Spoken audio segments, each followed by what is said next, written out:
ụmụ ibe ekenekwa m ụnụ. A sị m na ọ ga-adịrị ụnụ na mma. Anyị bụ ndị ndozi ọdịnala Igbo. Ka ngodi mmiri si nwụọ. Ụmụ ibe, a sị m na ọ ga-adịrị ụnụ na mma na Eke, dịrị ụnụ na mma na Orie, dịrị ụnụ na mma na Afọ, dịrị ụnụ na mma na Nkwọ. Anyị sị ka anyị kene Eke, kene Orie, kene Afọ, kene Nkwọ, kene ndị mbụ, kene ndị ọkpụ na ndị egede, kene ikwuru ibe n'ebe a. Ụmụ ibe, anyị eburukwana bata 18. Anyị abịagwa ka anyị si abịa. Unu na-anya, unu ga-afụ na o nwere ka obere ike si egbu mmadụ, ike ha na-eme adịrịsị nwanne nwere ike egburu mmadụ. Mana nsogbu adịghị. Anyị si maka osi na-adị na ma etere ji ma etere ụgba. Anyị ga-ewetara ndị be anyị ozi ọma maka na ọ ka esi eme n'ụwa, ka esi eme n'eluigwe. Anyị nwawo ndị ndozi ọdịnala Igbo, anyị nwawo ndị nsọ ala Igbo, ndị kwere n'ihe otu kwuru. Ịma na a na-ekwu ihe a na-ekwu mgbe ọbụla, ndị be anyị anaghị aghọta ihe a na-ekwu. Enwere ka ihe si arụ ọrụ. Ihe ọbụla na-arụ ọrụ n'ụwa nwere ka o si arụ ọrụ. Moto nwere ka o si arụ ọrụ. Meshini nwere ka o si arụ ọrụ. Ụgbọ mmiri nwere ka o si arụ ọrụ. Ụgbọelu nwere ka o si arụ ọrụ, ma ha niile bụ gịnị? Ụgbọ. Ihe gbasara echiche mmadụ nwere ka o si arụ ọrụ. And ihe mekwere na eji wee zuo ihe ahụ ezo bụ na nwanne there is no, onweghị dajizi ọsụsọ n'Africa ka anyị na-ekwu that kind of thing. Enweghị ka ị ga-esi ewere a precious information nye onye nkịtị. Ọ dịghị possible. The number one bụ ọ gaghị aghọta ihe dị there. Number two bụ na ọ ga-emislead and misinterpret it otu esi emeta. Amadi, there is a truth. Eziokwu amadi nke a bụ jos onye ọbụla na-ekwuru onwe ya, ịghọtago, because ọ ihe onye maka ọ na-akọ. Onye ọbụla ya ekwu ihe ọma n'ụwa. You can only say what you know. You can only do what you know. Ihe ọbụla ị maka ị ga-eme, ị gaghị eme ihe na-ama ha, ndị gaghị ekwu ihe na-ama. Ịghọtara? So dịka anyị si wee kwuo, ọ bụrụ na ị na-anya ifu ihe anyị dere ebe a, ifu ihe anyị dere ebe a bifo anyị ebido okwu a, ihe gbasara isiokwu anyị taa, ị ga-afụ na anyị kwuru na Igbo na Igbo si na eziokwu bụ ndụ. Na eziokwu bụ ndụ. Ihe ndị Igbo matara ka eziokwu bụ ibi ezi ndụ. Good, ihe a na-akpọ good, ibi ezigbo ndụ. And ibi ezi ndụ a o sighi n'elu ada. Ịghọtago? Ọ bụ a na-arụ ya arụ otu esi arụ moto. A na-arụ uche mmadụ arụ otu esi arụ moto. Arụsịa ya ọ na-agba agba. Now ndị Igbo na-awụgharị si na ihe adịghị mma. Nwanne, ihe adịghị mma bụ na mmiri si n'isi wee gbarụ. Ọ bụghị ọtọsi mana ihe anyị na-ekwu, ihe anyị na-echekwa na awụ na e nwere automatic fix.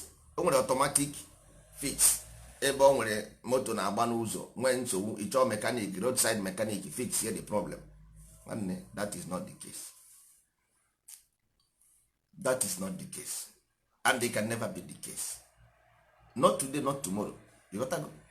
Onweghị ihe abụrụ kesi bụ na there is a way things work. O nwere ka ihe si arụ ọrụ, and you must follow that process, because ndị Igbo, mgbe ndị Igbo lere the foundation based on experience, ịghọtago, ha biri ndụ wee fụ the experience of ndụ. Now ihe gbasara dibịa a na-ekwu okwu ya na ịgba afa, ka ntị ebe aha bido example. Ndị mmadụ na-aga na nke dibịa jee gbaa afa ka ọ mara ihe mere ihe ji esiri ya ike. Na-egekwe ntị o, gekwanụ ntị ọfụma o, na ihe na-esiri ya ike ka o jee gbaa afa na nke dibịa mara ihe ji esiri ya ike. Ajụjụ m wee bụrụ, ma onye na-agba afa ma dibịa, nọmba 1 ajụjụ m bụ, nwanne, ifunugo moto na-agba agba without engine? Ifuago moto na-agba, moto na-anya anya, moto na-aga aga, a moving car na-enwero engine?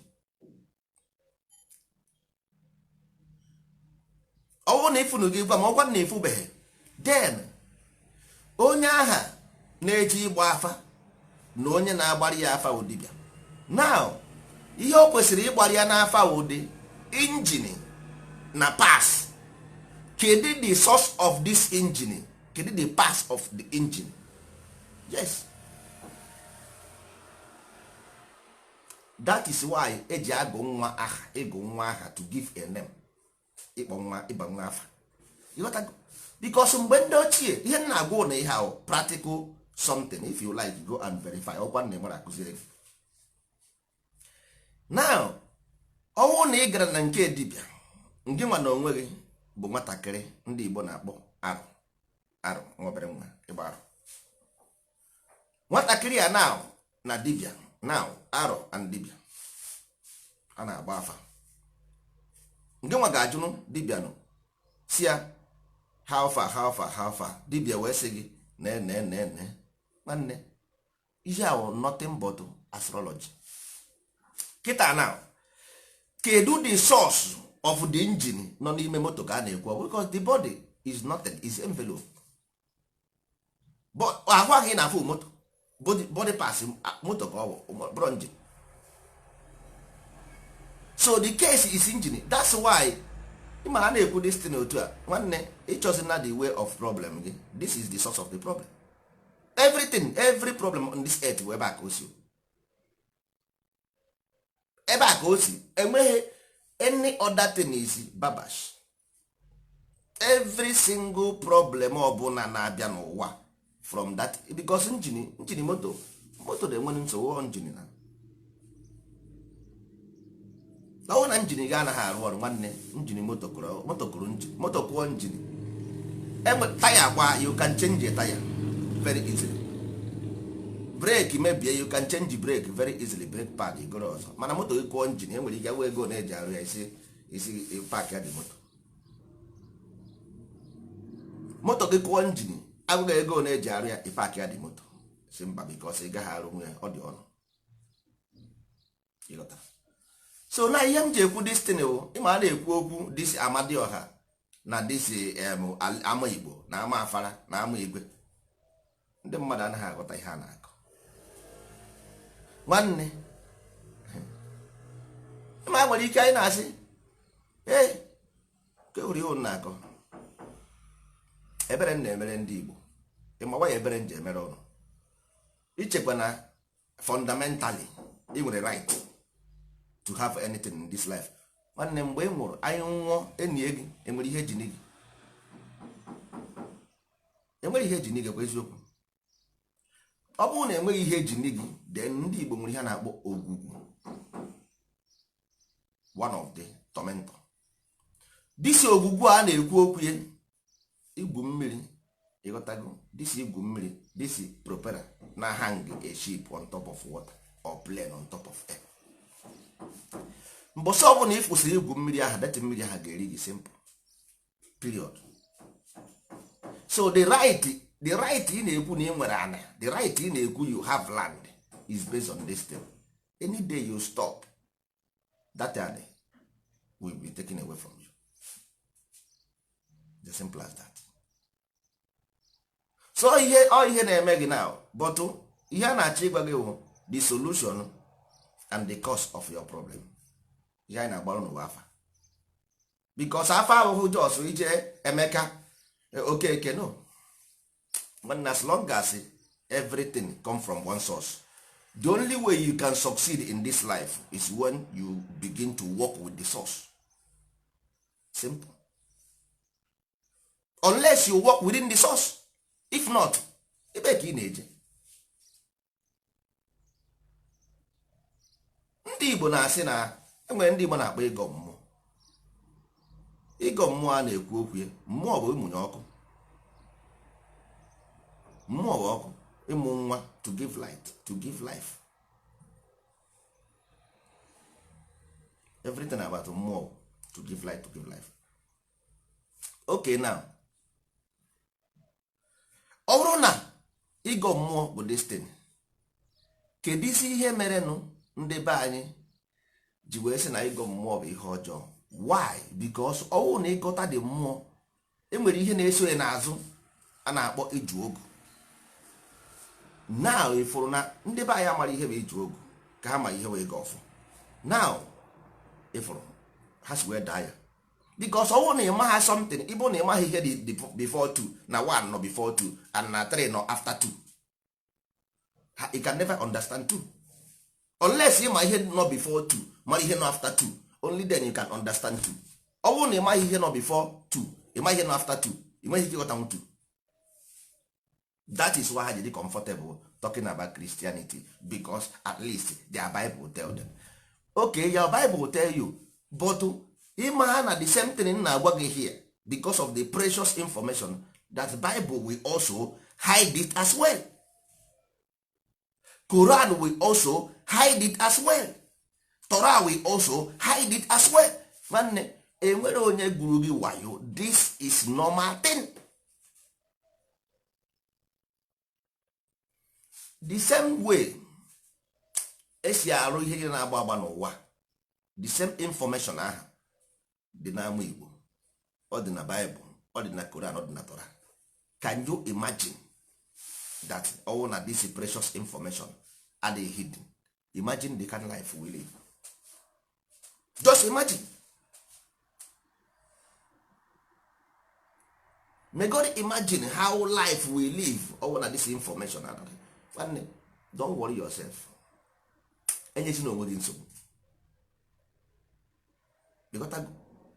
Don't, if you worrying yourself is just, you are just iduka junkie, onye na-eri ahịa.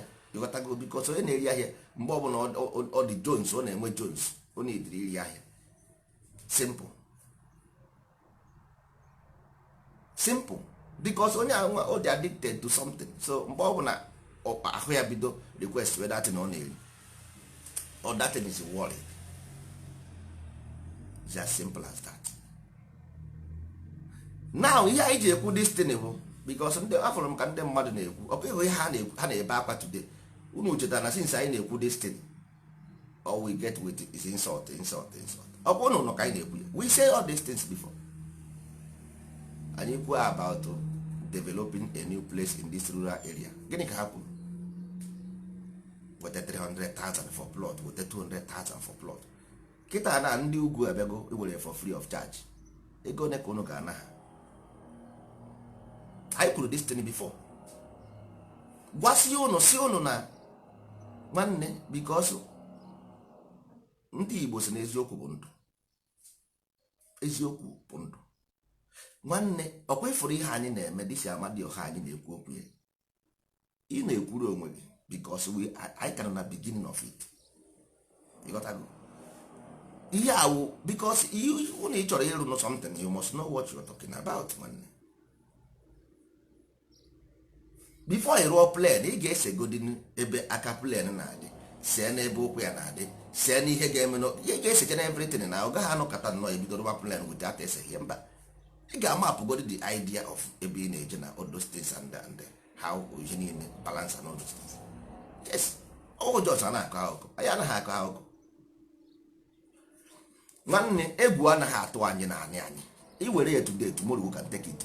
Ọkwa nwere ndị n'ugwu Awụsa, e nwere ndị nweburu anyị one day ndị Fulani abịa sack ya ha the whole village were ya. See, ọ na-eme every day. So ha chi were ha were, nobody cares. You got to go. When we prepared, anyị abịa ma chụpụ ha there, that is it. Kpoo ha ka kpoo ha kporo ha ekporo. Ha ọ na ha anaghị eme today.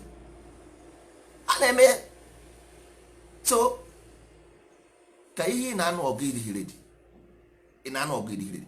The only way ị ga-esi nwe anụ ọgụ ịdịghị ready through that political power, nwanne. Ọ nke ahụ ịdịghị too much ngwa ọgụ. Ọ na-ediri ngwa ọgụ bọta obere. Mana the other side need a lot.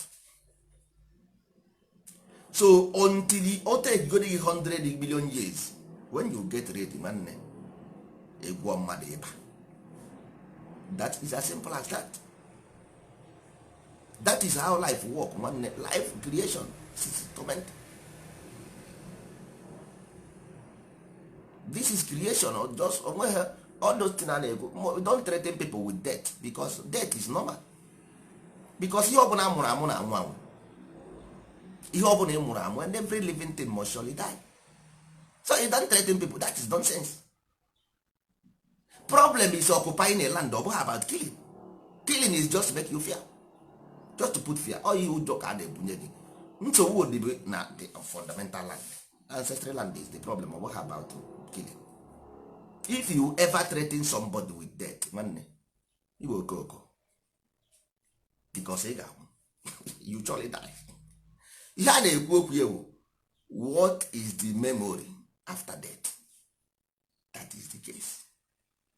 Brother, death. Death is normal. Every living thing shall surely die. I won't need the contrary. Tell me. Every living thing shall die. So your journey should be about keeping a memory, to beget a memory, not about talking nonsense. They want to kill us. Kill who? Who? Man, no, what about the bullet? It's about the mind. It's not about the bullet, it's about the mind. Enwere ndị na-ekwu okwu sị na mmadụ inwe ego n'ụwa dị iche, mana inwe obi eji eri ego dịkwazị iche.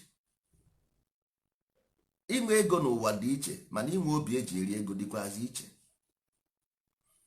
Enwere ka ọwụ na this information a na-ekwu okwu ndị Igbo, ọwụ na iwatch ya the ancient Igbo life, there is no how enemy will come from external to occupy their land or the opposite. No, you can never do it. Ị gaghị emenwe. Ị gaghị adịnwụdị comfortable to live in their society. Ị dịghị comfortable. Ọwụ na ị gaa n'ugwu Hausa now, dịghị na agwụ na ihe evidence. Ọwụ sọsọ ndị Hausa maintain African culture. Sọsọ ndị Fulani maintain African culture. Ị nweghị ike ibe na society ha do nonsense. Nwere ebe ị ga-aga n'ugwu Hausa, you can never go contrary to their law. Ị ga dị ha gbuo gị. Enwere ebe ị ga-aga n'ugwu na enwe ọbịa ị bụrụ onye nwụrụ anwụ. Ihe ọ bụghị na ọbịa ka a na-ekwu, but at least most of these structures bụ African way of life. Ị gaghị abịa na society mmadụ. Ndị Igbo nwere mgbe a na-eme mgbe ndị ochie enwere ekwe a na-eme akụọ ma ogene ọ ga-eme akụọ. Ndị mmadụ agaghị apụta ezi. Onye ọbụla pụtara ezi ama na onye bịara abịa nke ahụ aga. Onye ọbụla pụtara ezi ama na onye ahụ abụghị onye obodo a. Ihe ọbụla meziri nke ha gbasara ya. So ihe a wụ normal way of life. Nwanne mmadụ ibe ga agaghị agwụnye gị aka n'anya ị na-akọ akụkọ. Onweghị ka ọ naghị is not ọ dịghị possible, because ihe nji agwa ụnụ this thing bụ lack of this proper information. That is the source of this problem anyị na-enwe today. Ị ga-aga na nke dibịa ka ọ gbara gị afa. Dibịa hapụ the source of life. Ọ kọwara gị nna gị jikwa eme nke nwa, nwanne gị jikwa eme nke nwa, nwanne gị jikwa eme nke nwa.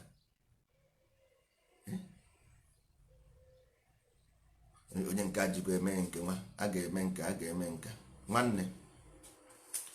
First of all, ị na-ediri ịgwa mmadụ life and the spirit and the body, these three things. Kedu ihe ịchụwa na-arụ? Kedu ihe ndị nwa na onwe gị represent na these three principles? Kedu ihe ha represent each one of them? For when you understand their destiny, then you go home and become a person, human being.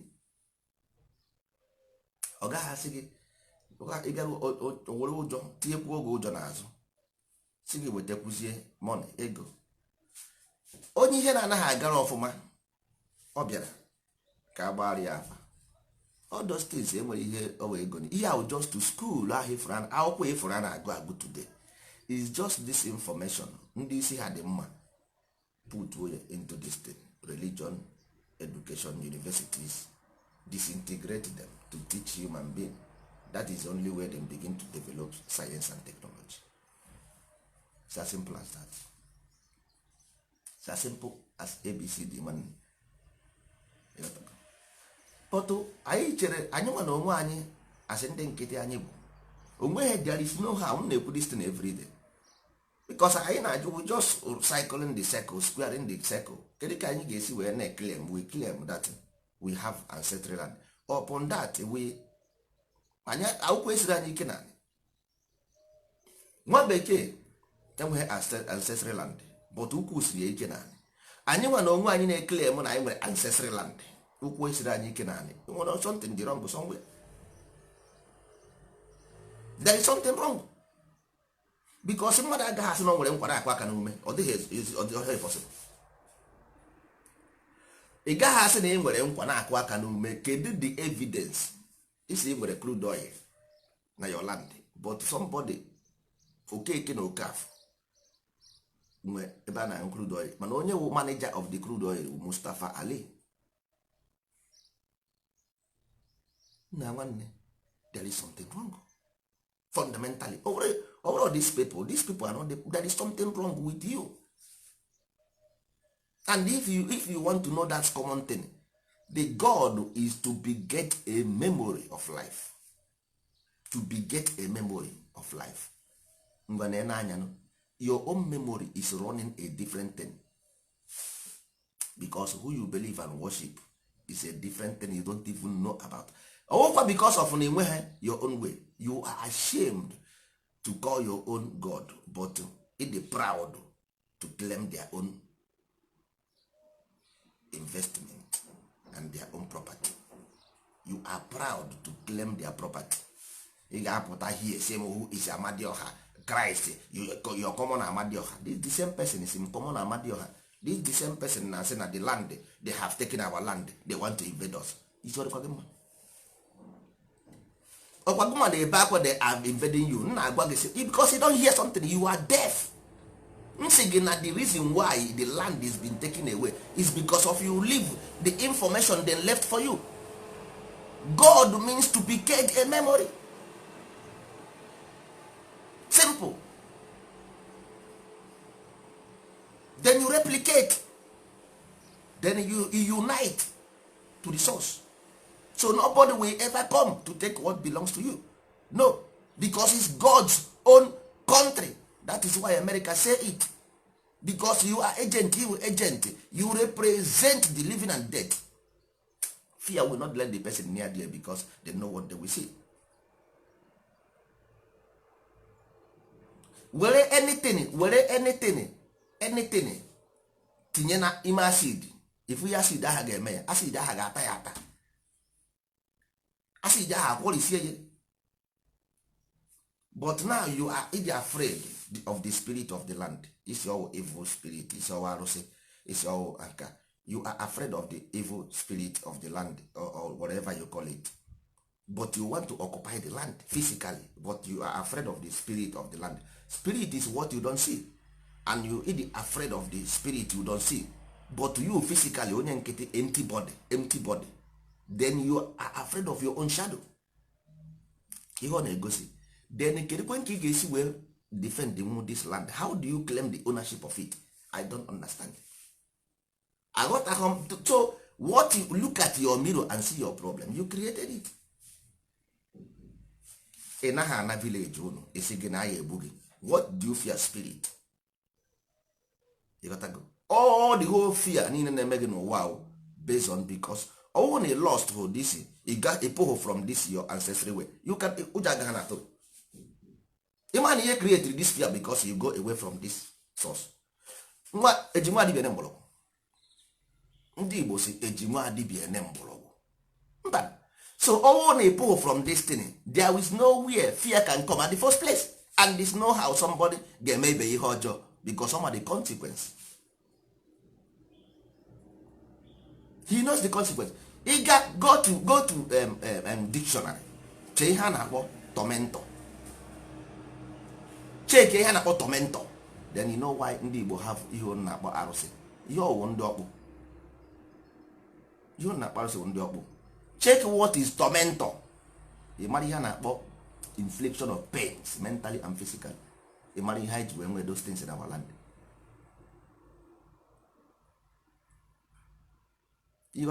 So but ndị Igbo si na anaghị eji nwa adịbịa ene mgbọrọgwụ.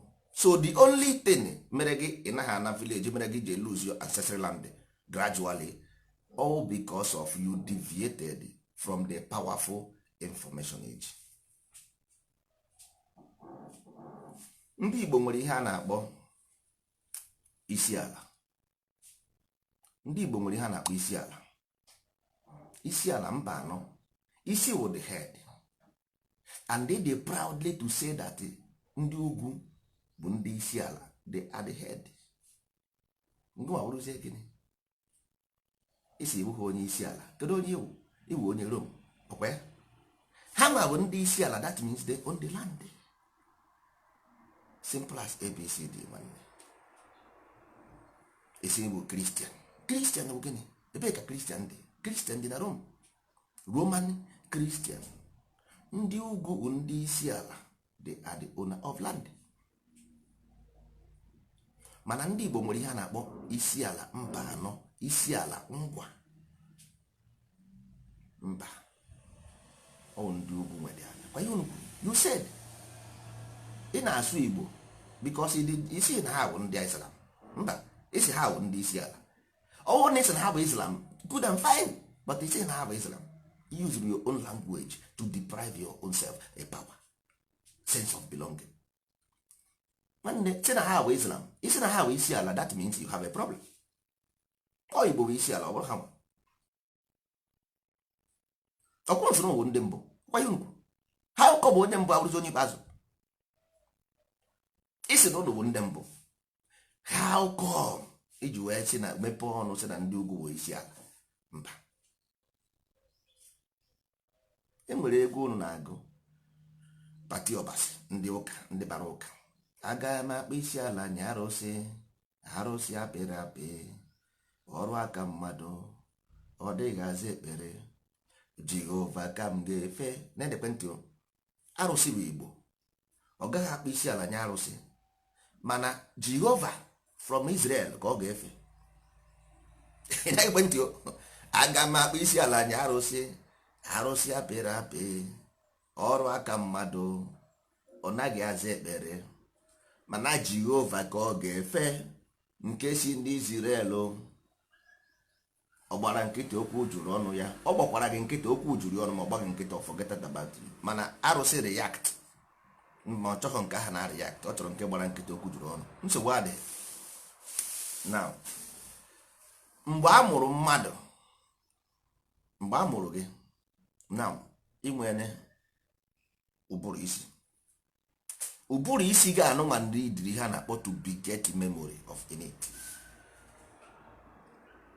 all those things unu na-awụgharị na nonsense. ndị Igbo nwere ihe a na-akpọ amaala. ka ihe mere eji wee eme asociate amaala to arụsị. ọwụ na iruo na arụsị ahụ, ị ga-afụ na e nwere ihe a na-akpọ isi ala, ikpere ala. isi ala aha ihe ndị ugwu na-akpọ Islam, ọ bụ isi ala. de na ikpere ala bụ ị ga-afụ na onye ugwu gudoro ikpere na-abụ n'ala. iru ala bụ ị ga-afụ na o tiri ihu ya na iru ala. then iru obi ọ welite ihu ya mgbe aha chee ihu n'obi. then o chesie ihu n'obi, next thing bụ iru agwụ nsị. iru agwụ nsị aha bụ the altar, ochie ihu n'altar. then obidozie gọba mmụọ, mgbe ahụ ka ọ ga-ebido ekpere ya. simple Igbo concept. na-echere unu n'ihu, chere gị n'ihu. isi ala, ikpere ala. that's why ha ji wee gụ, ndị pụrụ apụ n'ụka ji wee gụọ dị egwu. agaghị m akpa isi ala nye arụsị, arụsị apịrị apị. ọ because of arụsị aha bụ isi ala, ikpere ala. all the way you be getting memory, you are creating memory inside your brain. You gotta go to transform the mental capacity of human being to become what we know as eziokwu, which is good in English. It's a process of begetting a memory. ịgasịa ya, inwetazie 10 divine principle, which is a na-ekwuzi maka ala obi, ọrụ ugbo, ite mmanya, igbu akwụ, all those things. Simple way of life. To beget eziokwu, you must constitute eziokwu. Eziokwu does not fall from heaven.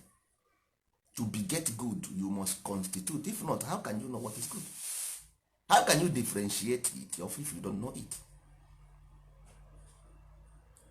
Ajụjụ ka m na-ajụ unu, ọ bụrụ na ị mara eziokwu, how can you differentiate? How can nna nwanne mmadụ dị eme ihe ọ na-amaghị? Ajụjụ ka m na-ajụ. Mmadụ anaghị eme ihe ọ na-amaghị. That is, amaghị m ihe ndị Igbo the kind demon evil spirit nọ anyị n'ime. I cannot nna nwanne o nwere sometimes I pity human being. Kedu ka mmadụ ga-esi wee na-ata afụfụ? He insist on suffering. Na akara ụdị nonsense emere ya eme. Mmadụ akwesịghị na nwanne ị kwesịrị ime na-ata afụfụ, ị na-achọrọ solution to your problem. That is common sense. Na mmadụ na-ata afụfụ then looking for solution to his own problem. Afụbeghị m ndị na-ata afụfụ n'ụwa just making it worse, because nwanne afụfụ is normal thing. Ihe needed was solution to your problem. Ndị Igbo created this philosophy. This philosophy gave birth. Hapụ na ihe a na-akọ Columbus. Mgbe Columbus jere America o jighị information. Ọ ndị Igbo go to America. Ndị Igbo lay this information. Hapụta this mason a na-ekwu America. Ịmana America mason nwere mason build America. Ịghọtago. Kedu ndị nwere information mason build America? Who got the information? Ndị Igbo nwere. Because ihe a na-agụ I say one mgbe ekwe ekwuru nye n'oyibo. Emu ihe a na-akpọ the Knight Templars. The Knight Templars means ndị mbụ. The Templars. Ndị mbụ. Darkness. Then ndị ọkpụ. The builders. Which is Masons. Then ndị egede. The Illuminatis. The enlightened one. Ndị mbụ ndị ọkpụ na ndị egede. That is what you see as Templars, Mason and Illuminati. Ndị Igbo nwere this information, my brother. Onweghị nwanne ya these things you. So because ha use the way processes of life. Then ha use way advantage because of your own problem. Nwanne onwe ha bịa ha bịa gbawa ga aka nara gị. They came, they study and then saw and they take. So but it is comfortable. These same people created Christianity. Then it hapụzie elephant chọwazie ọchịcha na oke na ngwere. It hapụzie elephant chọwazie ọchịcha na oke na ngwere. Nna gị those people who created who wrote the book of Christian in a use you were the founders of those things. Then it hapụzie the founders sorozie nke ọchịcha na oke. Kịta now asịkpa the same thing ka anyị na-emekwa anyị ma okwu isi ala asị ndị mbụ mba ọwụzi ndị ugwu wụzi ndị isi ala because of what? Achọrọ m ịma why ndị ugwu ji wee bụrụ ndị isi ala. I want to know. Ọkwụnụ niile na-ajụ ọkwụnụ na-akpọ m na-ajụ m nwanne gịnị bụ iru abụ nsị iru obi. Ịma ha na Igbo na-use one language for three. Ịrụ iru and imerụọ n'obi ịrụgo dị obi ịrụọ n'ala na ịrụkwa ala to build. That is ekwensu. Mgbe ọbụla ịnụrụ ịrụ ala that is ekwensu. To constitute the earth. So ọ bụghị about ụna anaghị use the vibrational language a na-ekwu okwu. Ịrụ ala ịrụ ya arụ to build it. That is why ndị mmadụ ji ekwu na ekwensu God of war. Because ịrụ ala you need to confront so many evils. Because your mind na-adịghị mma ị na-ediri ịrụzi arụzi. Ihe a na-eme gị ije eme ihe ọjọọ, you need to build it. Simple. But for them ekwentị ụwa mma nọ somewhere na-achụgharị ha ka ọ na-eme ha ọnwụnwa. Yes, because ọ nọ n'ime gị na-atọmentị gị. Ọ bụ isọrọ anwa gị ọnwụnwa. Yes, na ọnọdụ ya na anwa gị ọnwụnwa na mgbe mbụkwa. Unless you build these things, if you don't build it, they will torment you. Iru agwụ nsị the altar. For the altar dị n'isi gị there. You need to build it. So all those things will replicate physically because how to beget a memory, you make them physical. If not, you cannot because you have to. Ị na-aga school, ị na-ede ihe n'akwụkwọ. Why iji ede n'akwụkwọ? Or to beget a memory. That is why we created them physically to beget the memory for those people coming after us. Ndị na-eso anyị n'azụ ụmụ a ga-amụ amụ. So that is the case. But ndị be anyị ị na-ekwu this thing. That's why anyị ji ekwu maka Amadioha anụ nsọ ala anyị na-ekwu okwu ya. So ndị anyị nwanne ọ bụrụ na ịghọta ihe a na-ekwu, either you want to follow you don't follow, ọ bụrụ by force. O nwere onye bịara ihe esi ụnụ bịa tụbara ya ego n'aka ụka ya n'aka ụka gị. Ji anyị na-ekwu okwu moral principle, how to live. but there is no how we can stay without teachings. So ihe anyị na-ekwu okwu ya about ọgbakọ egwu ọnwa ka a na-akpọ ya egwu ọnwa, where we stay, we teach. Whether you call it church, who cares? Ke ihe ndị pastor na-eme na Sunday n'ụlọ ụka, can you tell me what they do apart from teaching what is in the Bible? Ọ bụ ihe ha na-eme. Ọkwa ihe ha na gogodi m ihe ndị chọọchị na-eme n'ụlọ ụka apart from teaching what is in the Bible. So that means they are doing Bible class. So on ị chọrọ ịmụta, you don't want to know about your ancestry heritage, ka ebe a ga-anọ na-ekwu na Facebook. Iche na m ga-abịa here na Facebook every day na-agba gị this thing. Do you think so? Nwanne nwere m effort to do it. So if you are not ready to have a place in your land, you will be proud to see people bringing together, building a place to talk about Yahweh, to talk about Jesus, but they can never build a place to talk about their own Amadioha. Why? Because of Maria, of course, yes, but he will show the interest first. Or he could show the interest amara na ịchọrọ ya n'eziokwu. Ị ga-ahụ ndị mmadụ gbakọsịa land karịrị akarị na-ekwu Jizọs asị ya, Jizọs asịghị ya, onye nke ọzọ asị ya jewe asị ya, jewe asịghị ya. Why can't we come and say Amadioha? Ya bụrụzie na yes, na ekwuziri na Amadioha ịmazighị ị ga-ekwuzi wesịrị nwanne, nobody will laugh at you because ha ga-ama na at least na ịchọrọ, ha ga-ama yes at least this guy chọrọ. Ọwụ nke iso ihe na-ama detụmọnụ Deuteronomy nke nwa yes edere na akwụkwọ iji kedu ihe ịma na-akọ ebe a? Gịnị bụ Deuteronomy ahụ a na-ekwu okwu? Genesis, Exodus, Leviticus, Number, Deuteronomy. Gịnị ka ọ bụ? Ọwụ just igwe you are making yourself worst. Ị na-eme yourself worst because ihe this information ị na-ekwu okwu it will not help. Ọ ga help because you weta telephone, if you bring a phone now, you go the phone ọfụ, ọ ga-asịgodi gị ndị men the phone ahụ, ị ga-emenye the format, ị ga-etinye information na ọ ga-asị na gị date of birth, place of birth, ị ga-asị gị ka ebe ị nọ, ọ ga-asị gị where are you, the country, itinye country na ọ sị gị tinye time, itinye time na. So bụ akwụkwọ ahụ iji o resonate with your own existence. It does not resonate. Akwụkwọ ahụ iji resonate with your own existence. Ihe mere bụ na these our people nwanne, that's why nkwukwe na-asị na m ekwuo, I don't have pity for these people because nwanne eziokwu gbara onwe na anwụ. This thing is not necessarily that you must follow us, no nwanne, but you have to understand how things work. Simple. Iweta telephone iji egote ọfụ, ọ ga-asị gị tinye this telephone your place, country. So you are uploading your mind. I were Rome, ị nọ na Nigeria, itinye Rome na phone gị, ọ ga-asị gị 99. Yes, ọ ga-asị gị no, because here is not Rome. So ka ị ga-eti wee, because you are talking about the computer programming. That is why you are not functioning. That is why you not function. You are not able to na function, you don't function. Man. You cannot have your own mental thought. You don't, because you are not functioning. That is why in the random mother one cool down, absorb this program, absorb them, then you will use them to think.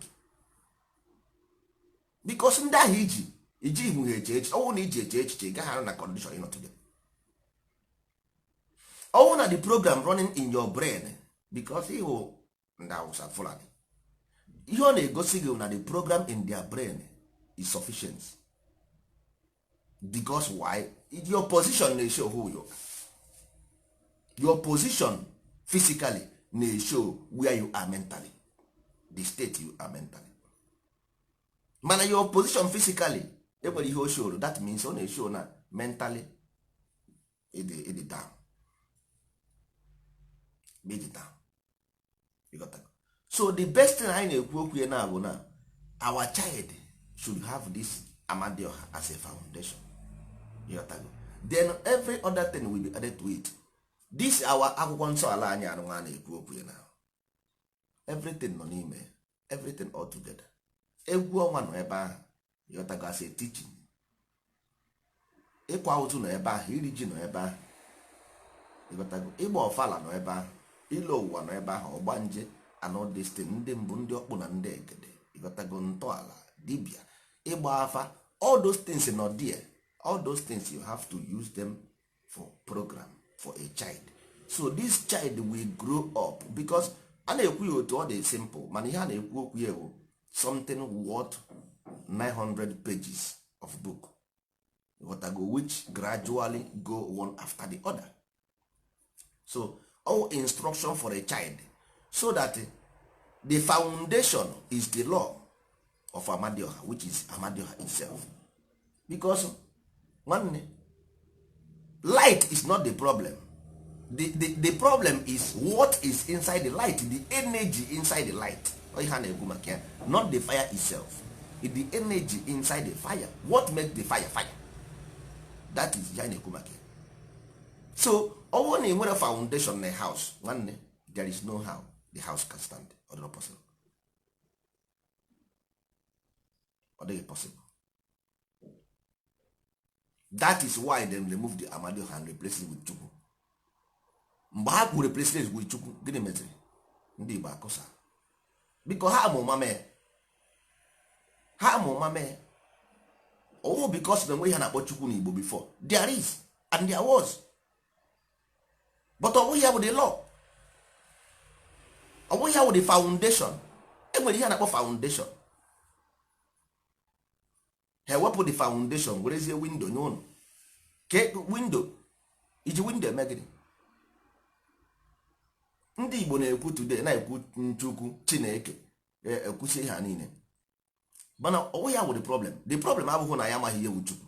There was Chukwu in an Igbo, there was Chineke in an Igbo before. All those things are and still be. But ihe a na-ekwu okwu ya bụ na there is a foundation that bring these people together as a people, as Ndi Igbo.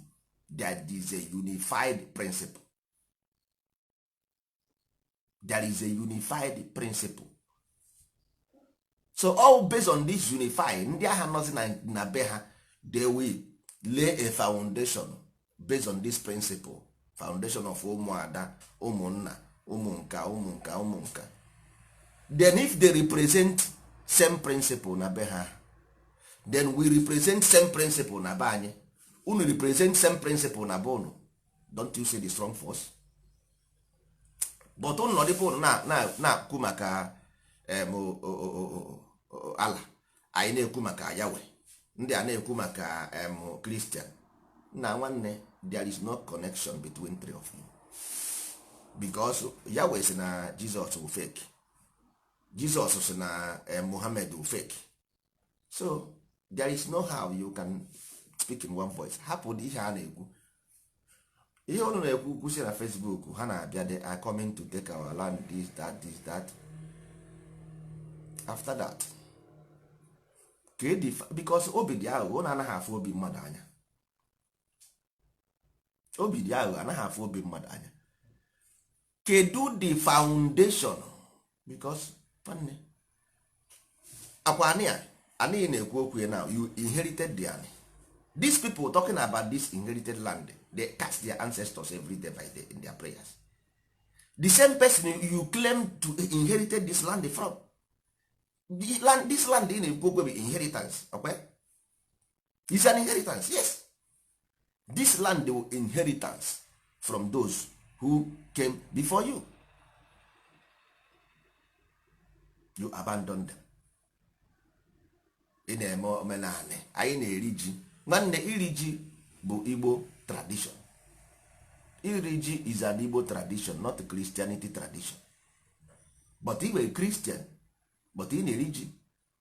Ịwa ọjị is an Igbo tradition, not Christianity, not Jewish. But ị na-awa ọjị. Ịgba nkwụ is an Igbo tradition, not Christian, not Jewish. But ị na-agba nkwụ. ịkwa ozu is an Igbo tradition, not Christian, no religion, no Jewish. But ị na-akwa ozu nwanne eme ihe na art mgbe mmadụ agaghị asị na ọ naghị eri oke were eze ekere ya ụmụazị. Ị na-agba akwụkwọ, ị na-agba nkwụ, ị na-akwa ozu, ọngụba ha aka ha nkụ, unu na-echi echichi. All those things cha ọ dị na Igbo religion philosophy, ọ dịghị na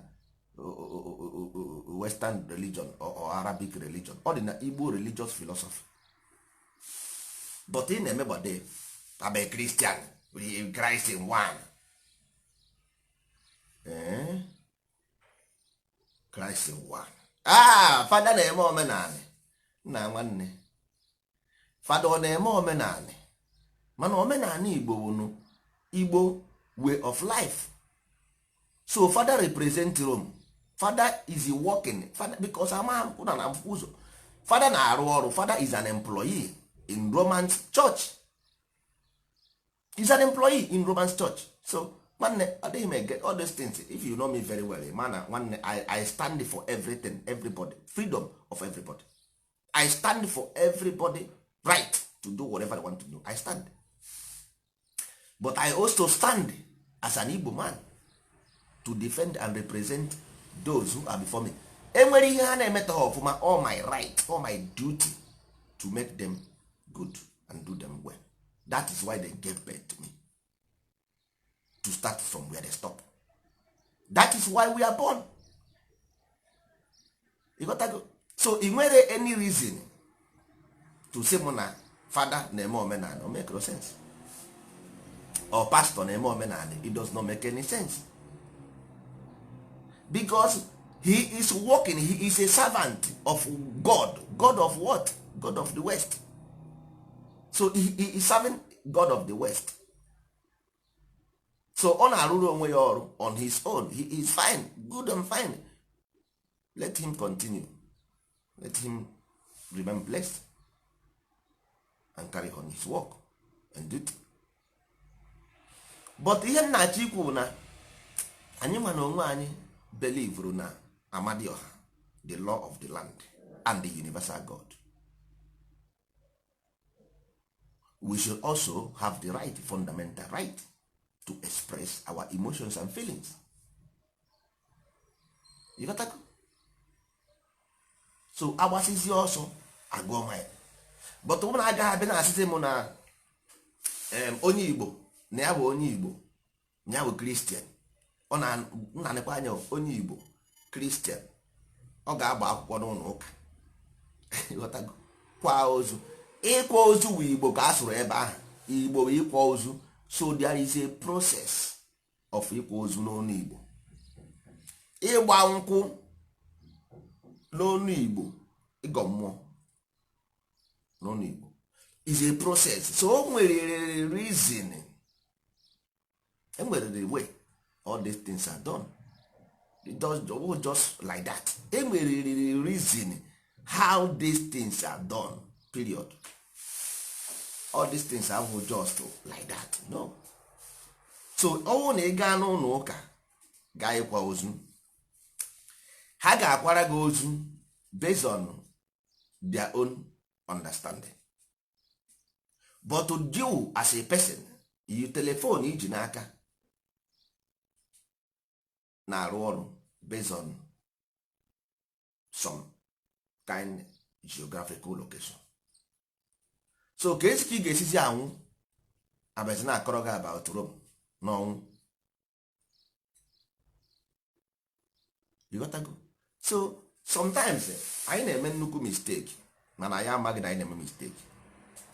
Mana iche ịkọwara ndị be anyị the consequence of ihe ha na-eme, echekwa na nwanne, as long as you don't pay me salary n'ihe, enweghị m any right to lie to you or deceive you, because ị naghị akwụ m ụgwọ ọnwa.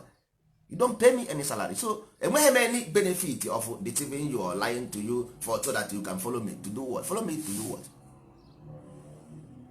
Enweghị m any interest from you to follow me do what? To follow me to do what?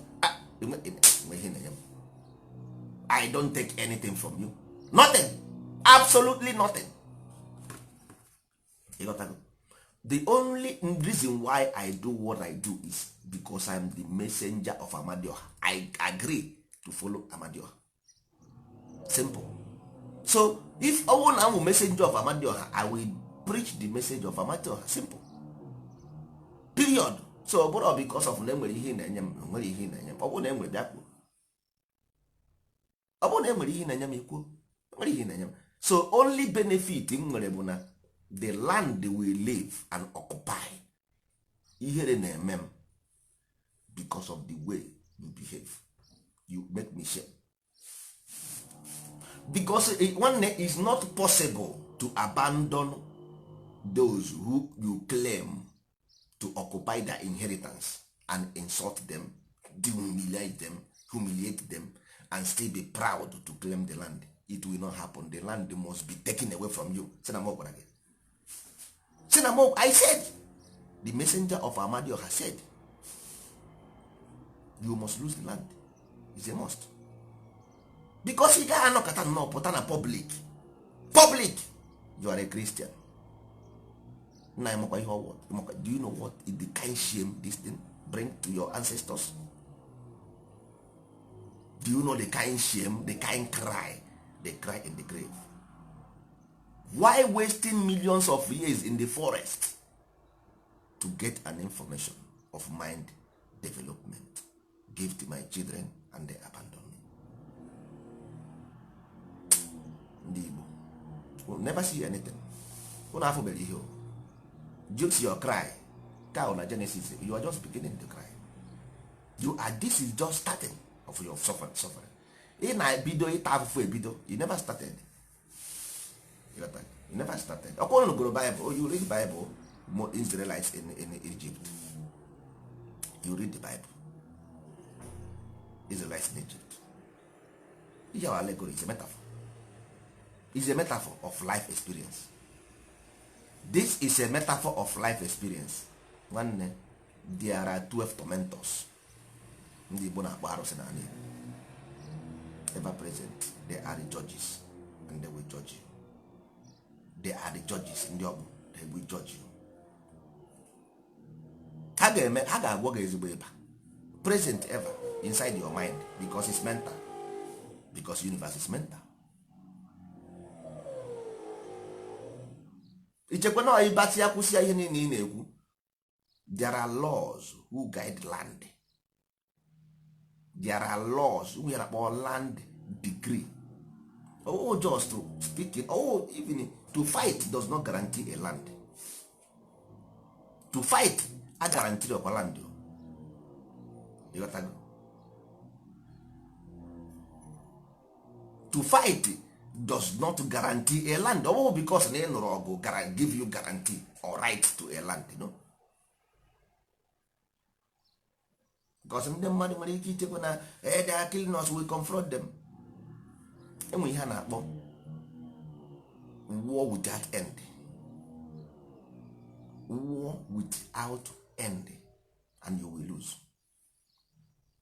Because they believe they fight just cause, and you are nowhere to be found in just cause. You are found fighting unjust cause. Ihe na fight, what are you fighting for? Ụwa bụ ihe efu. Do you understand what is ihe efu? Ịghọtara ihe bụ ihe efu? So ọ bụrụ na ịma ihe bụ ihe efu, then ịmara ihe a na-akọ. Ụwa bụ ihe efu, then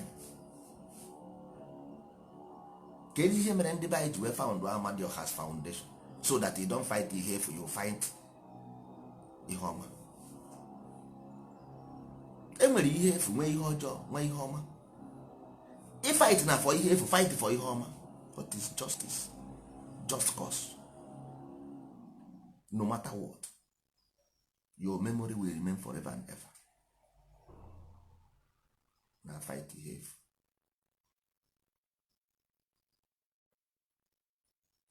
Nwanne, ọ bụ jos ebi ụwa bụ isiokwu. Ka Okeke jichara amị ka ebe utu. ka Okeke jesiri army kedu boot ya? That is the case, not going to army. Where is your boot?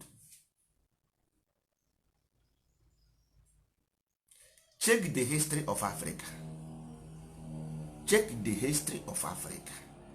There has been leaders after leaders after leaders after leaders. The children should also speak about past leaders, because you must have somebody who you copy. Onye na-eme emulate, onye na-eṅomi.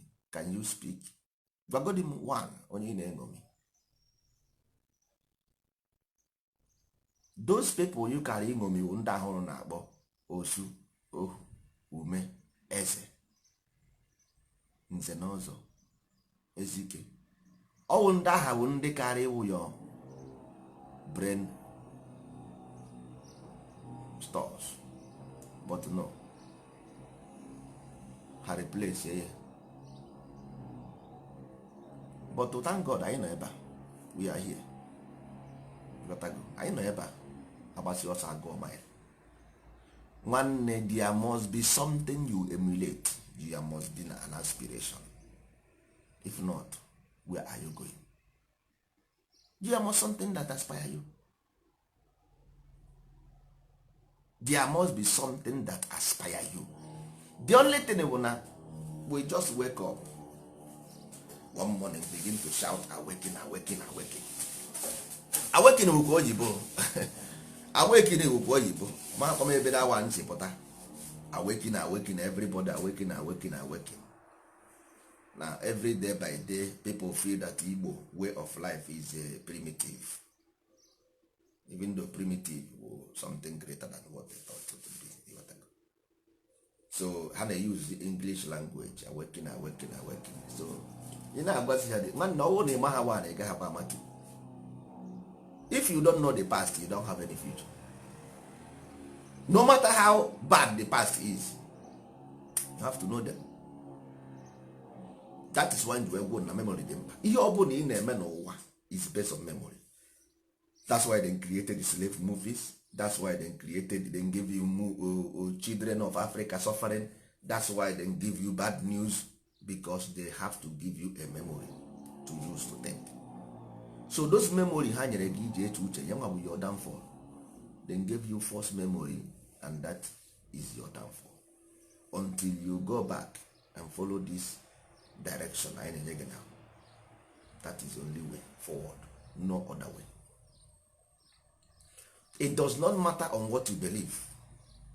Anything you like you believe, but you must follow this step. You must follow this step. It's as simple as that. As na onye chi na-azọ n'azọ onwe. Ihe unu na-akpọ chi is nothing but ogu n'ọfọ. But ogu n'ọfọ ahụ a na-ekwu okwu ya bụ na ndị Igbo na-asị asa asa asa bụ ogu n'ọfọ ya bụ chi. You need to clean it. Ya bụ njọkọ. The same ọkụ ahụ onye agha jụkwara dị ọkụ jikwe dị ọkụ. Ime ihe ọma ọkụ acha, ime ihe ọjọọ ọkụ anyụ. Ya ka ejiga asa asa dị na asa atọ ịsa ịtọ. Ịcha gasị asa enweta asatọ. Asatọ bụ ịgọ mmụọ, ndị Igbo na-akpọ ya ọnwa ilo. Simple. Ya na-agwụ na ebe a, I have never invented one single word. Not single one I have added. Not add, not remove. I only tell you the meanings, what the messenger of Amadi said. Simple. Nothing more, nothing else. I etinyebeghị one single word here. Not new one. Only what is there. Anyị zuru ka eme. Anyị zuru ka eme. Ndị Igbo zuru oke bụ ụba. Anyị zuru ka eme. Ọhụ because of na nwanne ihere anaghị eme onye ara, nwanne onye ara ka ihere na-eme onwe. Nwanne onye ara ka ihere na-eme life and direct. Ndị Igbo zuru ka eme. Ndị ụkwa na ezigbo ndị Igbo kwa ndị ha believe n'Igbo ideology. Ma ha ọ na-emete ya ma ha anaghị emete ya, don't care. Ma ha na-egbu ọkọ ma ọ na-achụ, onye na-egbu ọkọ na-achụ aja, mụ nwa na onwe ma I prefer that person. Onye na-egbu ọkụkọ na-ata ọjị n'aka ntu, for me I believe na onye a bụ my own brother than na ndị a na-akọrọ nọnsens akpagharị. na ahụ nke eziokwu onye agha na-egbu ọkụkọ for me because onye nwa na-keep the literal meaning of the culture. They keep the literal meaning of the culture. So all ndị a my own brother even though because mmadụ because of na mmadụ na-agụ primary 1 na-agụ primary 6 chụwa ya n'ọrụ mba. Ndị bụ ndị nonsense bụ ndị a na-ekele mụ na ha ama Bible and their verses without nonsense.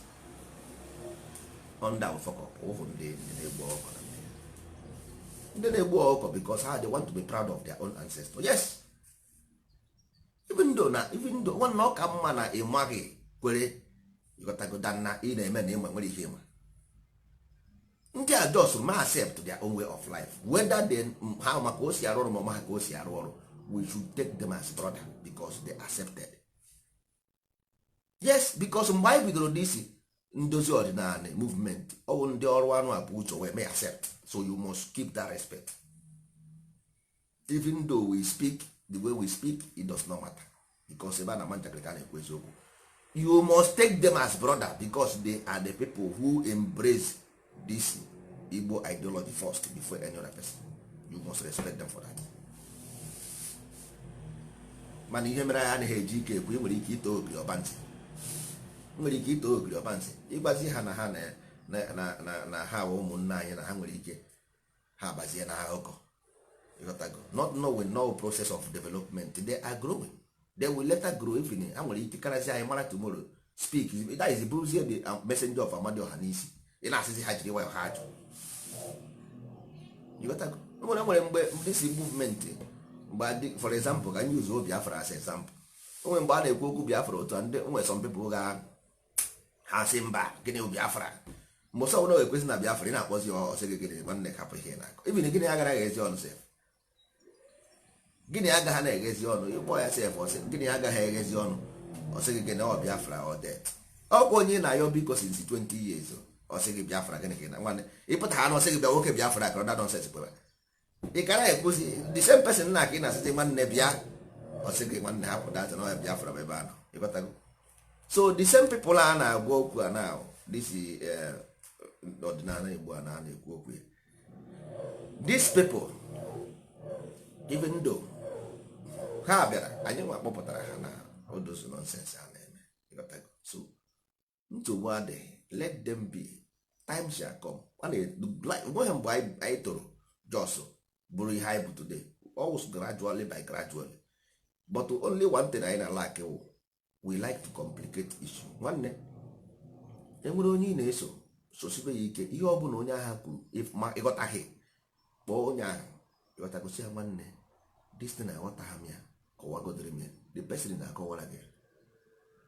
Stay consistent, be consistent because anytime you slow your motor, the velocity of the motor also slow down.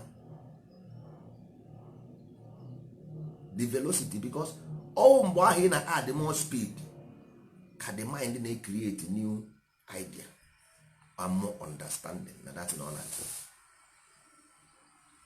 Mgbe ahụ ị na-add more, mgbe ahụ isi dụpụrụ gị na-ahụ ọkụ ọ mgbe ahụ more understanding na-abịa n'ime ya. So number one, onye ọbụla na-eme ihe anyị na-eme, he must have understand this law that Amadioha is the law of the universe, the law, the foundation. Then from there every other thing added, because there is no how you can have body without something pushing it. If I tell you God, you cannot understand what is God, but Ama is to know, and also Ama is to unknown. Ihe efu ịghọtago ihe na-amaghị,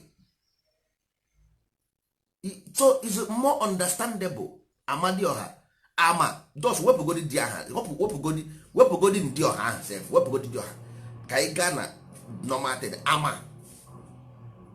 Ama to reveal because o nwere onye ga-asị na ya afọ ga na image of creator, no never. So Amadi, so all those things you see is the evidence of what you don't see. So this Ama na-ekwu okwu ya Amadi, Ama to know, Ama to I don't know.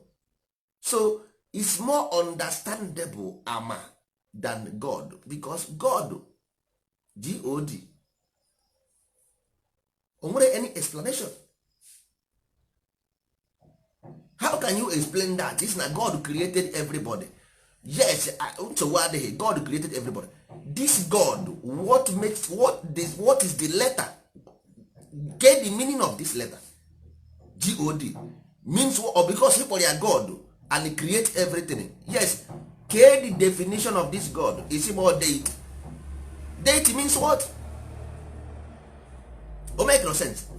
So if we got na Igbo language ama language mean ịgbara mmadụ ama to reveal something. So ọwụ na ndị ọcha asị ifụ ebe ha ndị a dị ụrọ ifụrụ ebe ha gara na the last book of Bible and put Revelation. Ifụrụ ebe ha gara na last book of the Bible and put Revelation, go and read it. Go and read Revelation now. If him na-agba gaa gụọ the book of Revelation, you know what is Amadioha. Ifụ na ha dere that place, but ha chọrọ ka ị mara. Gaa gụọ the book of Revelation and see. Now this book my hand am very well. God with English language. What it means, the leader. God only mean governance, to govern. To govern, nothing more, nothing else. So Igbo anaghị use Igbo don't use that kind of word, because sometimes lack of na one brain na ya anaghị ahụ ọkụ. We don't think hard, critical. The governance, to govern your mental, is the process. It's a process. It's not the source. Enwere ihe na-akpọ source, nwe ihe na-akpọ process. To govern after the process, after the source, then you have process. That means God is second, not the first. Because ị ga-ama ihe that's what okay, let me call it again. That's what you see. In the beginning there was chaos. What is this chaos? Or see God, the Spirit of God. Then why didn't call it God, but why Spirit of God? Can you why Spirit of God? Why not God? In the beginning there was darkness, and the Spirit of God hovering above the water. Why the Spirit of God hovering above the water, not the God itself? So you see now, God is governance, to govern. What about that Spirit of God? What is the name?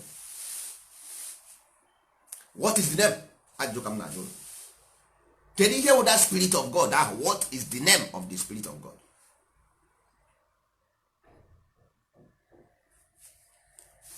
Ndị Igbo na-ekwu ise.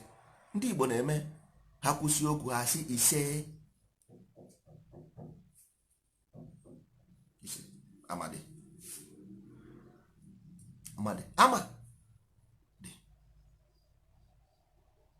You got to go. So in Igbo language is very very understandable. Ndị Igbo sị na anwụ awana because something that is bright shining, that is something with the force brighten, come out from unknown, begin to bright, and from distance Amadioha appear.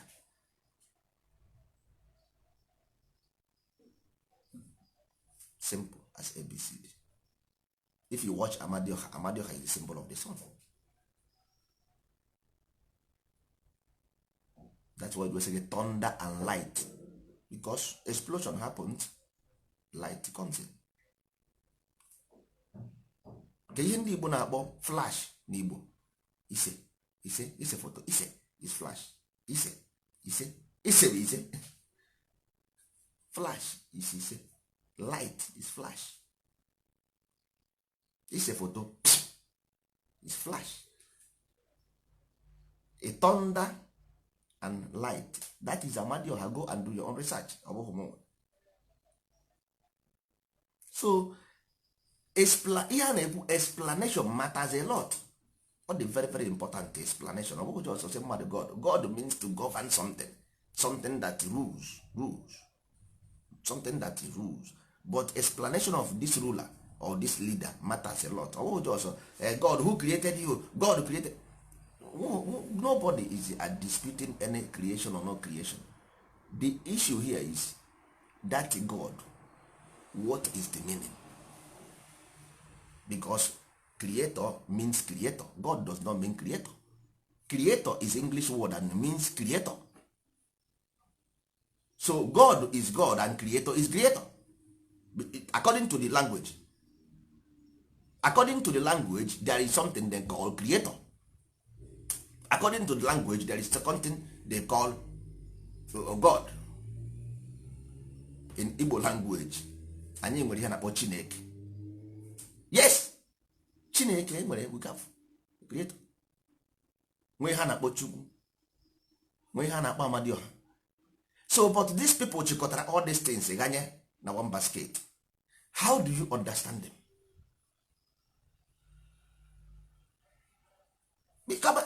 Because everybody knows that onye ọbụla mana one is one, that every number is from this one. Yes, but we should explain. That's why Ndi Igbo ji wee si otu unification, unity, otu unity. One is unit, which represent unity.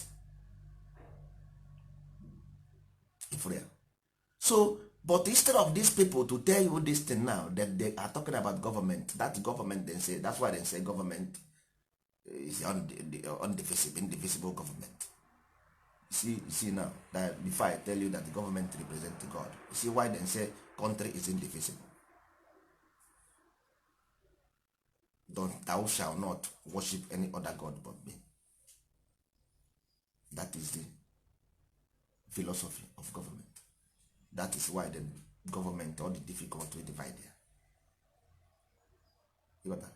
So, but to that one, all the story for another day. So ihe anyị na-ekwu bụ na ndị Igbo lay the foundation of culture, religion on this earth. Culture, religion and culture on this earth will lay the foundation, period. Oh, because of na IG Facebook na-enweta wrong informations on our corrupt our mind. No, our mind shouldn't be corrupt. Our mind shouldn't be corrupt. Ihe unu nwere n'Africa is criminal, not religion. Criminals ndị ori ka ha bụ. Nyanya ego, every time nye ha ego. Atụọta iti nke izi, atụọta iti nke ịbụ, atụọta iti nke ịtọ, atụọta iti nke ịnọ. A na-etirisi otele ụmụasa ịbịa ha na ọwụ na ịwa asa kesi nke gị gara different. Because nwee mgbe unu na-ebugharị kesi, mgbe ọbụla unu bụ kesi, mgbe ọbụla unu bụ kesi, ịchọghọ fada, ịchọghọ pastọ, ịchọghọ dibịa. Nwee mgbe unu eji ha achọ. Enweghị mgbe unu nwanne just where I operate. There is only one way out and one way in. Anyị nwere akwụkwọ about ịgba afa nothing to do with individual. Just individual anyị chere ịma your specific location. Simple. So that anyị ga-add there to the way isi ebe ndụ. Mana pray for this life is one.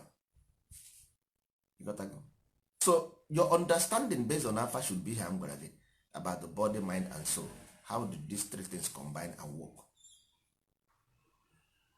How do these three things combine and work? Period. That is why Ndi was associated arrow with dibia and chukwu. Di abia ka a na-ekwu maka ya. Dibia bụ di abia. That's why arrow and dibia ngịnwa symbolize the arrow. Symbolism of arrow bụ gịnwa. Then dibia bụ the onye na-agba the afa. Then it's between you and arrow. It's between you and dibia. Arrow na dibia. So ngịnwa na onwe gị nọ dị ka arrow. Then gị na dibia. So ị na-ajụzi dibia na-akọwara gị. These things are common thing. Common thing in life, in nature. Because one day you must have your own society develop. If not, one day if you don't program your own children to face tomorrow, itiene go itiene tipia sia tie go titosia nwanne. But nsogbu adị, anyị ga-eje ka anyị mee ihe ọzọ na ya agbalị anata jenukwanụ kwa gbaa onwe anyị ume na tata ike gburu mbadị aja ọzọrọ m ejizi ka m ji wepụta ihe ekwu okwu asị ezigbo hit na-eme ike that is ike gburu mba ihe mmadụ mere mmadụ na-arụ arụ adịghị izi nwanne ihe a na-eme adịghị izi pọtụ nsogbu adịghị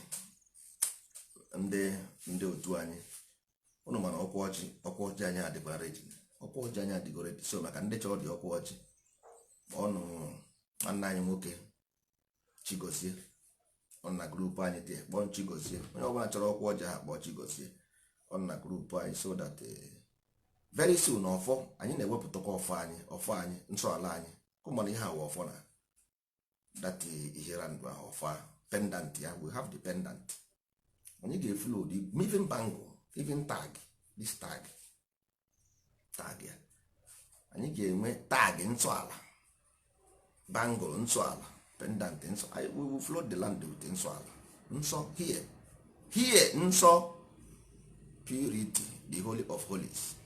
We are the ones, the messengers of Amadioha. Be upright. Nwanne bụ onye ọbụla face to face. We are the messengers of Amadioha. Anyị bụ ndị nsọ. Yes, we are the holy of holies. The holy of holies. Nwanne ị ga-ekwerego n'ihe otu kwuru before enye gị ọrụ na. You must first be an agent, minister. Before enye gị ọrụ. Ọ na-eje ịchọ ọrụ na iwere kurikulum na-eje ịchọ na asa bụ sobilo ị ga-eji ni kurikulum dị chọọ n'ọrụ na enye gị ọrụ. Yes na so anyị nwa na onwe anyị ejego na nke Amadioha chọọ ọrụ Amadioha enye anyị ọrụ as messengers. So this land Amadioha owns the land and Amadioha enye gị anyị ọrụ as messenger. Ị ga-agwazi m na somebody will come from Mali bịa ihe na content n'ebe ekwene from Mali ka ọ ga-abịa ihe na asị m gị na eji wee were Nigerian law. That's why I'm just saying that we have to time erube when time come we will float that system. We will float the system with the ideology of Igbo ideology. Onye na-achọ onye hapụ. There is a way you can only fool some people sometimes, you can't fool other people all the time. We will float the system with the Igbo interest.